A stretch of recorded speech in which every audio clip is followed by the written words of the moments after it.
Recording. Cool. So welcome everyone to our session. So it's on cookies. Who loves cookies, right? Everyone. Just not these kind of cookies, unfortunately. Though if you're web developers love the cookies, these kind of cookies as well too. So we'll talk about kind of what we've learned in the past, I guess, almost 2 years now since GDPR, and kind of new guidance in terms of the cookie laws that exist around the world, specifically GDPR and CCPA. First, we'll just start with kind of an introduction on myself. So my name is Patrick Whitney. I'm a product manager at OneTrust, or Cookie Pro. Cookie Pro is a part of OneTrust. OneTrust is a privacy management software. Before I was a product manager, I was actually a implementation consultant at OneTrust, working again with our cookies module. So I've worked with a lot of clients with them on being compliant with these different laws. I have a lot of experience with that. And then before that, I was actually a web developer, not with OneTrust, but just kind of on my own. So I have that sort of technical background as well. So kind of a general agenda for today would be to start with GDPR and kind of updates on GDPR, and then go into CCPA.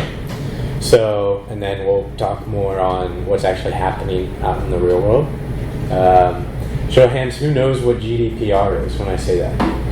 It's a little notification. That's a cookie banner. Yes, it's part of GDPR. Does anyone know what GDPR stands for? That's all right. I would be surprised. I would be impressed, really. GDPR is the European Privacy Framework. So I thought you were asking what is GPD. And that too, but GDPR stands for General Data Protection Regulation. It is the privacy regulation in the European Union. It was, I guess, started being enforced in May 2018, and has a lot of different portions to it. Part of it was related to cookies, which is where you were correct in saying, yeah, the little thing at the bottom, that's probably when you started seeing a lot of them, was around 2018. What about CCPA? Who knows what CCPA is, or had heard the name before? No? Yes? No. Okay. Do you know what it stands for? I don't know the full acronym, but it's the new California law, similar to GDPR. Yep. Yeah, exactly. Yeah, it's it stands for California Consumer Protection Act, and as you said, it's the California version of GDPR. They're not equivalent, but they have similar, I guess, thoughts on privacy. I'll show out a slide on kind of the differences between them. So this is kind of it's a small group, so I was going to have a Q&A, like a formal Q&A at the end, but with such a small group, I'm happy to just take questions as they come up. If there's anything you want to know or anything else, just feel free to interrupt me. I'm happy. I prefer it that way. Kind of feels like a discussion, so don't feel like you're ruining my flow. So as I said, I'll start with kind of updates on GDPR, and just a little bit of background to get started. So what all started the cookie thing was the cookie law. There was actually an original cookie law, which was the ePrivacy directive, which was about 2012 actually. So in Europe there is an ePrivacy directive that said that you need to notify your users about storing information or accessing cookies on their device. It wasn't super, I guess, clear on exactly what was needed. It says that you need to provide, consent needs to be obtained. It didn't define consent. It didn't do anything like that. And then you have to tell them why, basically. So that's kind of what started the idea of having a cookie law, was this ePrivacy directive. But then when GDPR came out, one thing that GDPR really kind of changed was what consent meant. And consent can mean a lot of things, but GDPR made it very clear on what consent meant. And they had 6 kind of rules to follow in determining whether it's valid consent. So the consent has to be specific, so not bundled in with, say, you accept terms and conditions. If you're giving consent for access to anything or access to your data, it has to specifically state that. It can't be bundled with just a terms and condition, as an example.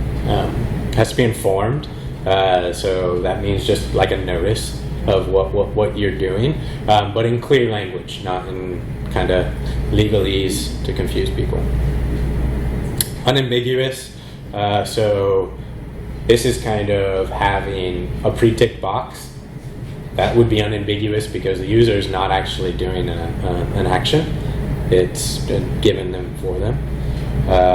Freely given, so consent means that you are accepting to do this because you want to. It's not because you're given extra services or you get an additional benefit. You would have the same experience with or without this consent. Granular, so this is just saying that if you have multiple things you're consenting to, then you need to have consent for each of those options. So you can't say, in the world of cookies, for example, you can't say, hey, I use targeting cookies, so like Facebook cookies, and say analytic cookies, which is things that are just performance type cookies, and bundle those into the same group and say that equals one consent. Those should be separated out and clearly shown to the user. And then finally, easy to withdraw. I had a question about the freely given. Yeah. So sometimes you don't want to, for example, web seminars or something like that, we don't want to show it to people unless they accept, right, or being put in a marketing list or something. Yeah. So in that case, does that? So that would be a little bit different situation. So consent is a legal basis of processing. So there's other legal basis for you to process data and to get that information. And for instance, like a webinar behind a wall, there could be a different reason. You might not need consent for you to take that personal information. It might be something different.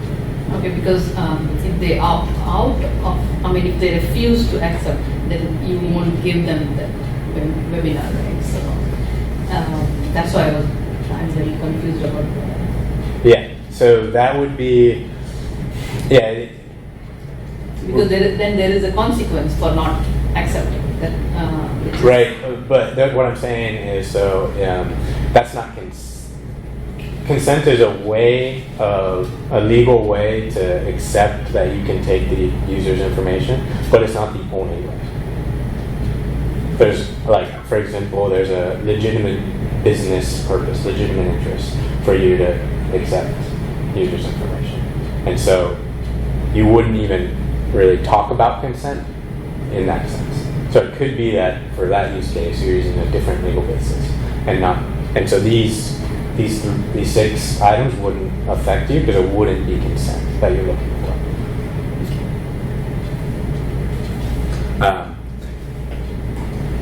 And last one is easy to withdraw. So being able to update your consent. So say if you accepted all your cookies, being able to go back and opt out again in a similar manner, in an easy manner. So what we've seen pre-GDPR, leading up to GDPR, in GDPR, and kind of in the past, what we've seen is a few different types of consent models, as we've said. So we have the notice only. So this is probably what you've seen mostly in the US, where there's a banner, comes on your page, it says we use cookies. If you use this site, you use cookies, right? It's not really an option. It's just, hey, we're telling you you use it. There's opt-out. So opt-out is like, we use cookies, but you can opt out of them, but initially they're being used already, but you can go in and actually opt out. There's implied consent. So that's the ones where it says by continuing to use this site, then you're implicitly implying that you've consented to the use of cookies. And then finally, there's opt-in consent, which is the user has to actually click the accept for cookies to be used on the machine. It's like depends on the site though, because I've seen like where you can modify and you say like don't sell my data, right? On some, and then there's others where like they cover the whole site, so then you can't even use it because you have to accept the cookies, but then you can't really modify them. It's like, what if I don't want to use your cookies? Maybe I don't want you to track me. You know what I mean? It's like it's kind of like in order for you to see it, you have to accept it, but you can't modify as to how we use it. You know how we use it, which is kind of every business has a different way of looking at how they want to have that risk. But generally, you'll see, especially in the U.S., it's tough because the U.S. in general doesn't have a privacy regulation. So in the U.S., companies have a little more freedom to do what they want to do. If you go into Europe, and we'll go into some of those like small details in Europe specifically, where if you're not given that option to opt out again, then that wouldn't necessarily be legally acceptable. But I thought, so even if you are US based, you might have users visiting your site from the European country. So doesn't that have any effect? Like, aren't we breaking those laws? The GDPR potentially, yeah. But I mean, like for example, our solution, you could have something different in Europe than you have here. Oh yeah. Right. According to the IP. Yeah. So what we initially saw with GDPR is we mostly saw implied consent and opt-in consent. That's what we initially were seeing. People were maybe taking the risk on saying implied consent is okay. And then a lot of people are still doing opt-in. But there's been kind of recent guidance in the past year after the GDPR from different countries on what is acceptable under GDPR. And so that's kind of shifted the model to be more opt-in. So I'll go through 3 different countries that have issued guidance on this, which lays out things in a little clearer way. GDPR was open for a lot of interpretation, so this has helped in understanding what needs to be done. So the ICO is the UK's Data Protection Authority, and they've issued guidance related to the ad tech industry in terms of making like the different processing of data, being sure that is explicit consent, and then they're also doing kind of report on real-time bidding, which if you've ever been in the publishing industry, it actually doesn't matter. You've used it because you've been on websites. You've been on websites. Yeah. If you've been on CNN, if you've been on any news website, you've experienced real-time bidding. All those ads that come up, there's a huge process that goes on in the back end that happens almost instantaneously about who's going to actually win that war on giving you that ad and pay the most money, basically. And so the ICO is actually going to be looking farther into real-time bidding because there is a lot of information sharing with that. And then they've also given real guidance on certain types of cookie banners. So for example, they've said that cookie walls, so a cookie wall is something that you gave the example of where you can't access the site until you accept cookies. Yeah. So ICO in the UK have said that that's not allowed for most cases. And then they've come up with another interesting portion, which I don't think a lot of people thought about when it comes to tracking, and that's pixel tracking in emails. So when you open up an email from any marketer, it sends a pixel back, they know that you've opened the email. And That's not allowed. so that's what they've come in and says that needs to have consent. My company doesn't know that. So. They've come back before and said that needs to have consent. This is ICO in the UK. Right? That's what they've said. Yeah. Then. Well, if it's ICO in the UK, now UK is not going to be part of. Yeah, and now UK is a very specific place. Yeah. It's no longer Europe. Yeah. Yeah, so if ICO is doing that, then wouldn't that affect the whole world? Because if you're an email marketer, unless you're setting up by geo, if you want to send a blast, wouldn't you have to abide by the rules of that country? Yeah, that's what my question was. Yeah. Yeah, yeah, you would, but it might determine how you. It's not necessarily. It's how you get the consent to do it. So whenever that person has signed up for your email marketing, that's when that consent would happen. So then that's where you could have that geo targeting, where someone who's signing up for email marketing in the UK, they'll have to say, I'm okay with that. But if they're coming from elsewhere, then maybe not. All depend. Again, this is how your company wants to decide on this, right?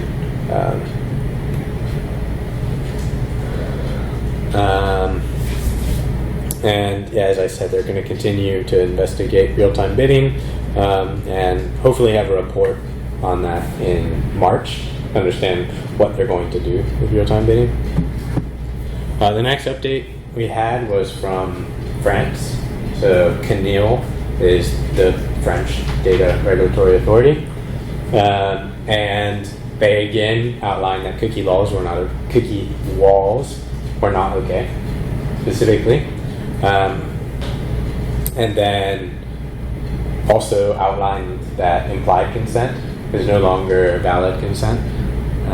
So saying that if you continue to browse the site, we use cookies, they specifically said that's no longer a possible practice, and it should be that the user actively accepts. What other good ones? They talk about browser settings. So you can set in your browser, don't use cookies or don't use third-party cookies. And they specifically said that those types of settings won't count as consent. I think there were some instances of websites saying, well, the customer has control over their cookies on their browser level, so we shouldn't have to worry about them. The CNIL has said that that's no longer possible. And then they did two things on limit how long you can use information from audience tracking cookies, so Google Analytics. They said I think 25 months, and then 25 months.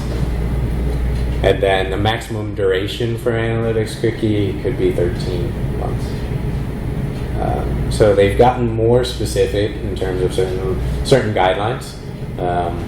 These guidelines are again regional based, but they fall under GDPR. Then yeah. Is there any guidelines under GDPR about the durations? It's not under the overall rule of GDPR. There's not. So it's up to each individual regulatory body to give more specific guidelines. which has been one of the reasons why GDPR has been kind of a tough topic for some companies, because it's not fully explicit. Yeah. And then the German Data Protection Authority also issued some guidance. Theirs were a little, they gave a little more options for analytics, for example. So they said that first-party analytics cookies, so cookies that are just on the website and not spread across different websites and domains, no consent is needed. But you do have to still give the user the opportunity to opt out. And then third-party cookies opt out as well is needed. And then, same thing on saying that you need to have the granularity of these choices. So the analytics versus the targeting, just making that clear.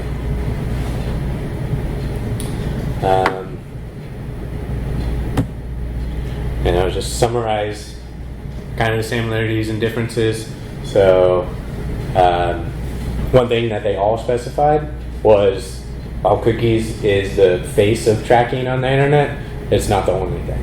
And they all said that these rules and guidance applies to all tracking technologies, not just cookies. So pixels, fingerprinting, which is generally also not necessarily good practice, but that applies. And then they also, all of them said implied consent is no longer valid. So it has to be explicit opt-in consent. And then they all said no cookie walls, so no longer can you block users' access to the site before accepting. And if they don't accept, they can't use it. So that's no longer a rule. That's no longer possible. That rule is not consistent. Like you said, like if you have like an ad blocker or a blocker of some sort, that they're blocking users from using the site. I feel like it's so all the time, you have to kind of change your settings. Yeah. But you have to remember that if you're browsing in the US, you're not applicable to these laws, right?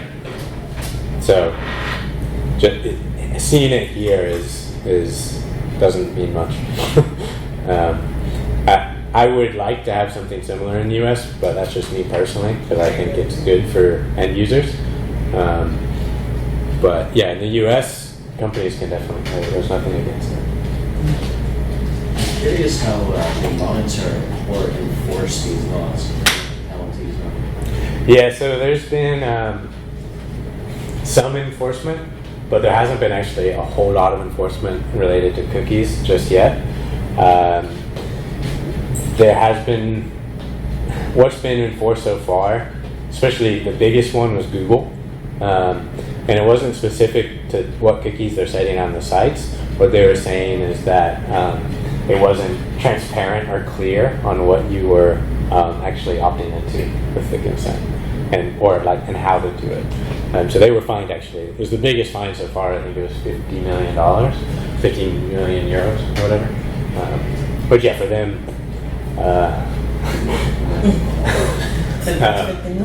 But hey, that's one. I have a feeling with more of this guidance coming out that more enforcement actions will come to play, which would also help understand kind of what's needed on each website. I think they have to kind of focus on specific companies. There is an ongoing debate in Europe actually about how it's enforced, because right now it's up to each individual country to enforce companies in their country, which means for technology companies it's all Ireland, because they're all based in Ireland in the EU. Google, Facebook, they all have their headquarters in Ireland, so it's all up to the Irish Data Protection Authority. But it hasn't had any enforcement yet, done any enforcement. So other countries are like, come on, let's do something. And they don't like the idea that it's by region. They think that some people think that it should be based on the European Union in general. Again, that's a political discussion, so there's no can't change anything there. So that, and then what else we got?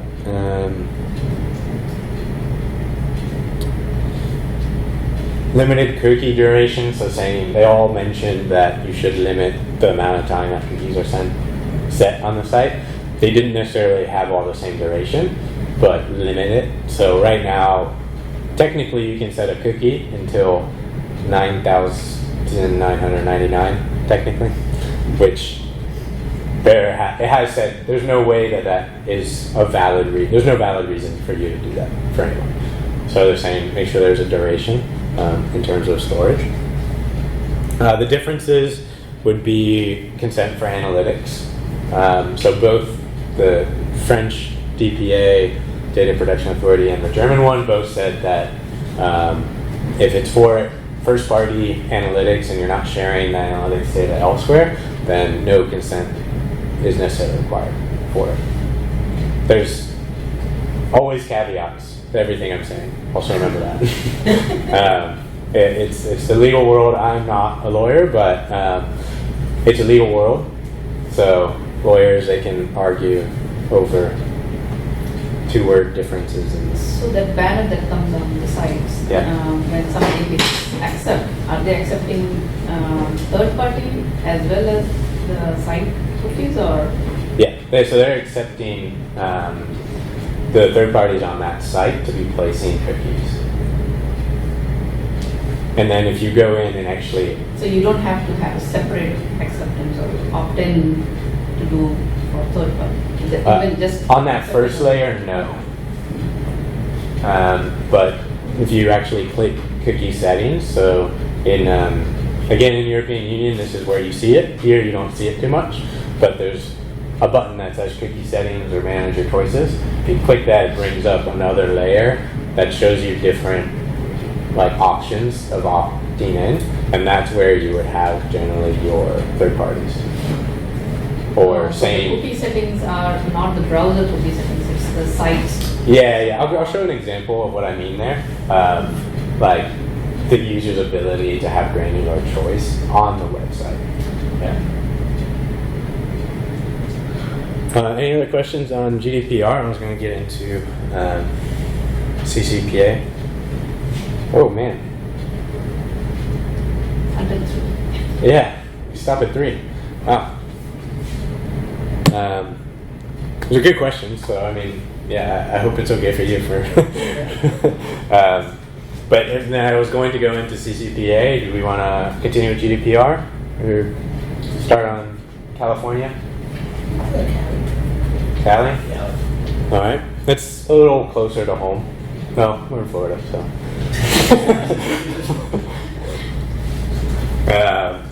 But CCPA and cookies. So CCPA, the California Consumer Protection Act, again was broader than just cookies, just related to any kind of privacy and different options for users to just give users the control over their data. But with what it related to was personal information and the right to opt out, and then the right to opt out, and then do not sell my personal information. So opting out of your personal information. So for cookies, it's if you are using personal information on the site, you need to show a notice. You need to notice them. You need to give a notice. And if you have personal information that you're selling, you need to give the option to opt out of selling their personal information. So this is where I think you already said you've seen a "Do not sell my personal information" button. You have to click on it and turn it off. Yeah. Checkbox. Yeah. So that's coming from CCPA. The specific wording is "Do not sell my personal information," and that's where this right to opt out comes from. The definition for personal information in CCPA is a combination clear and not clear at the same time. So it says for it to be considered personal information, it should include a unique identifier. This unique identifier could just be for recognizing a consumer, a family, or a device over time and across different services. A device identifier is an example, but it's not the only example.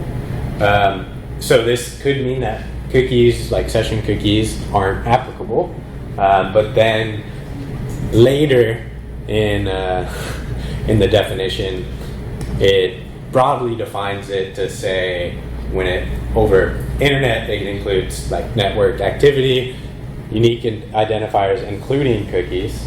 So it talks about cookies again. So there's a little bit of a kind of confusion over whether all cookies apply or which cookies apply. So we've seen we've seen examples of CCPA having a banner notification for saying we're using personal information and to opt out. But I mean, the real question is, does CCPA require a cookie banner?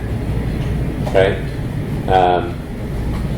I mean, I'm from Cookie Pro, I'm from OneTrust, so you know what my answer is going to be.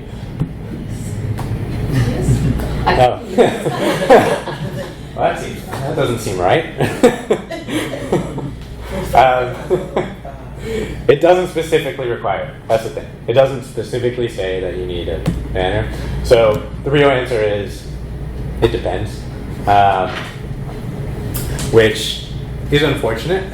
But what it kind of means is it does depend on how you're using personal information on your website.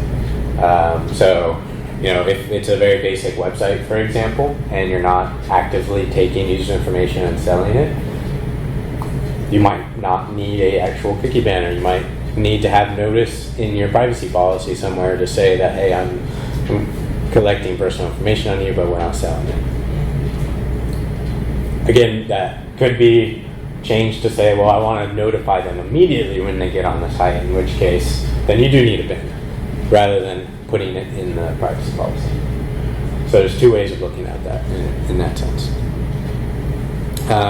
But if you do have personal information that you are selling, then one, you do need to notify the users because there's personal information, and then you also have to give them the option to opt out of sale of their data.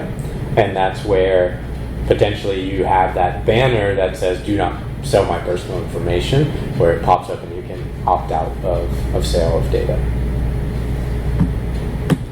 So GDPR or CCPA. GDPR is more granular. You need to opt in. It's very explicit opt-in. CCPA is still being worked out, but it is opting out in general. And it's related to personal information and the sale of personal information. Scope, GDPR kind of applies to European citizens in general. For CCPA, the scope, they have kind of a list on whether your company applies, and that's annual revenue of 25 million, deals with personal information of 50,000 or more consumers a year, or generates at least half of the revenue from selling personal information. So kind of three different categories, but can apply to a lot of companies. So let's look at this in practice.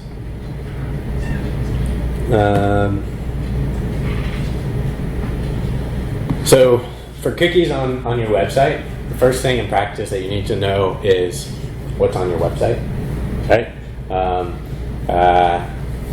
There are a lot of unknown cookies still on websites, but from what we've seen with our clients is, on average, we're seeing most of the cookies in general are targeting cookies. They make up the large portion of cookies that exist on the internet are targeting cookies. Probably doesn't come as a super surprise considering how many advertisers there are out there and how many cookies they can drop. But that's the first thing, is determining the cookies on your website. And then also the next thing is kind of determining what sort of model would apply to your website, whether it's like the GDPR guideline of opt-in or the CCPA guideline of sort of opt-out of sale. And I'll actually give some examples of this, so I think it's helpful to understand. So I'm on MailChimp.com. You can't see my screen, so that's an issue.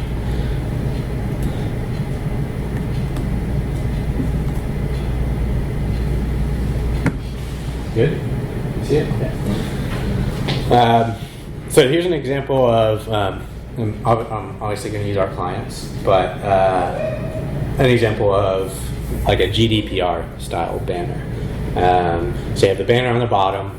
It says, it has what they decided to have in their banner statement saying that accepting all cookies, and you can accept all cookies here directly, or this is where I was saying about customizing the settings. Coming in here and having different options. So you can have a kind of overall summary, but then see, like in this GDPR case, there's the granular choice. So you have essential cookies, which these are cookies that user can't opt out of because they're essential for the website to function. Your performance and functional cookies, another category of cookie, and then your advertising targeting cookies, so another separate category of cookies. So keeping that granular, they have another category of analytics and customization cookies, and again another category, granular consent for each of these categories. This is a GDP. This would be a good example of like a GDPR type banner.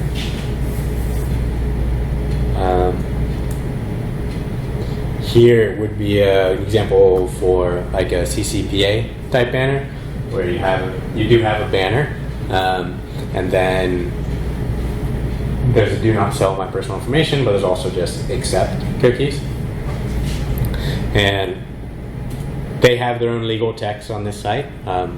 It's very verbose, but the idea here is showing that you click this and you can actually opt out of selling my personal data here on the website directly. So it's that opt-out model.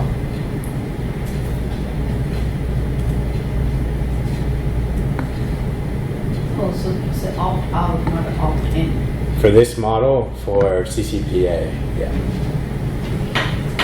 Yeah, CCPA, and this is what we've seen also in practice, is it's opt-out. Actually, that's kind of what I'm getting. Yeah, so like in practice, for CCPA, what we're seeing two things. We're seeing either there is that banner there that has the do not sell my personal information, the notice, etc. And they're always opt out of sale. It's always opt out. Or they don't show the banner, but at the footer of the page, there's a do not sell my personal information button that would bring up the same modal of where the user could opt out of sale.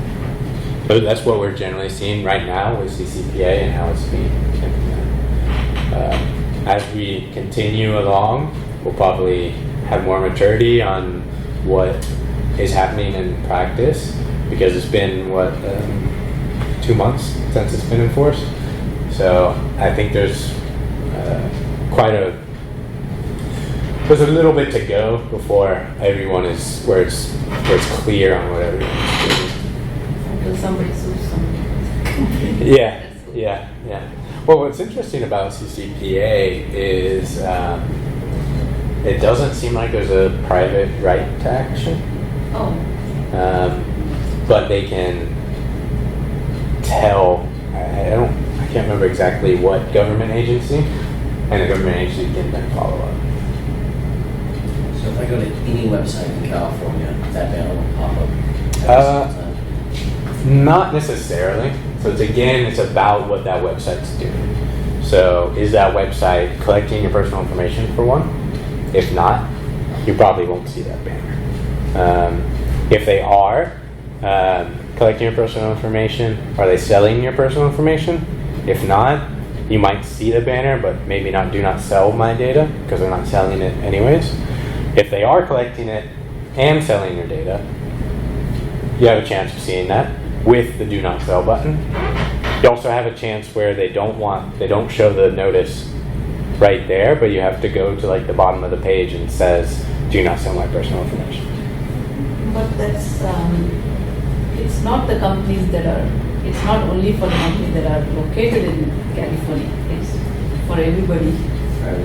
Yeah, it's for California residents. Right, So for the residents. So if you are targeting customers in California, then that's true. But again, what we like to do, at least at OneTrust, is we have it geo-targeted. Because, and that's actually kind of on my next slide, is like the challenges of keeping in compliance with cookies is different regions have different laws. It's our last kind of key challenge, and that's difficult because one, you have to keep track of what's going on around the world, and then depending on where the user's coming from, they might, be a different law and a different experience might be applicable for them.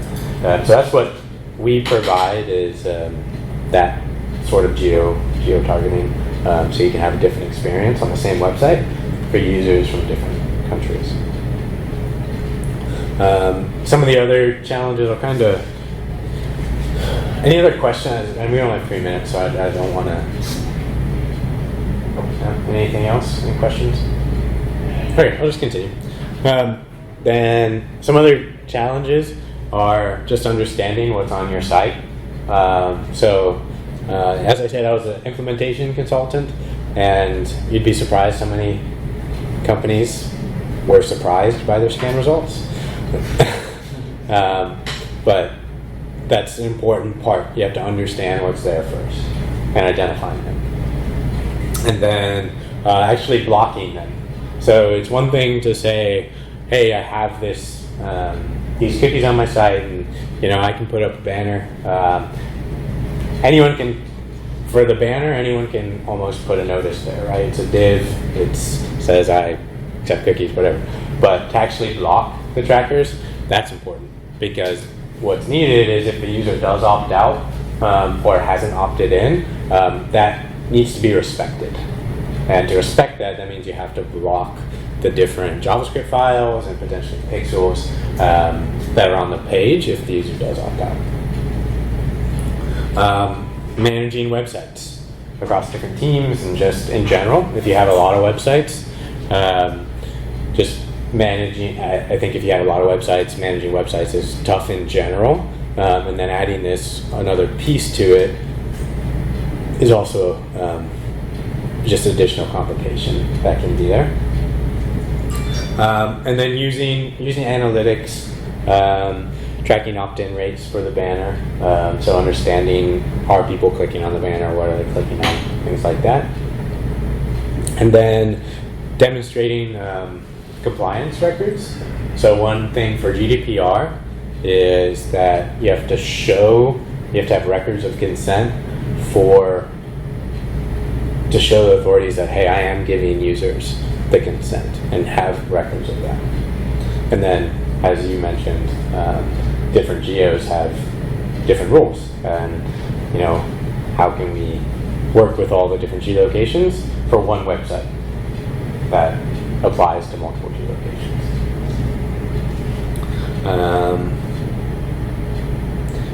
And that's kind of where my pitch comes in about OneTrust and Cookie Pro, is we can do all that. We have a scanner that can scan your website and find the different cookies, different pixels, different trackers you have on your website, and actually categorize them as well to know whether, okay, these cookies are strictly necessary for the website to function, so like authentication cookies or shopping cart cookies, or if it's analytics types cookies, or is it kind of targeting cookies. And then we categorize that and give you the ability to categorize your own or any unknown cookies as well.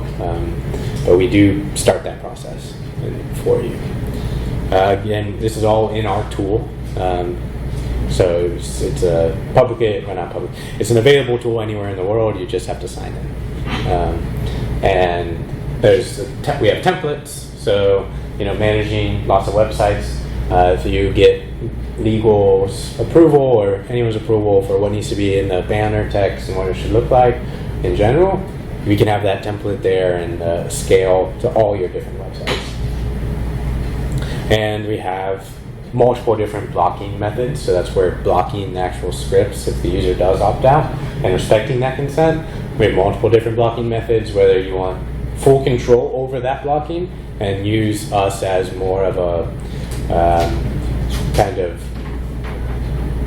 collector of the user's consent, and you can reference us and we just know what's happening with what the user has consented to, which categories and which ones not. You can use us and do your blocking yourself, or we can just block things automatically for you based on what's been configured in the tool. And then ongoing monitoring, so we have the scanner that can run every 3 months or every month. And OneTrust in general is a very scalable solution for all types of privacy compliance. And our kind of user experience, we've had good feedback on it, and it's very customizable, and you can change the branding to match yours as well, and yeah, template it out.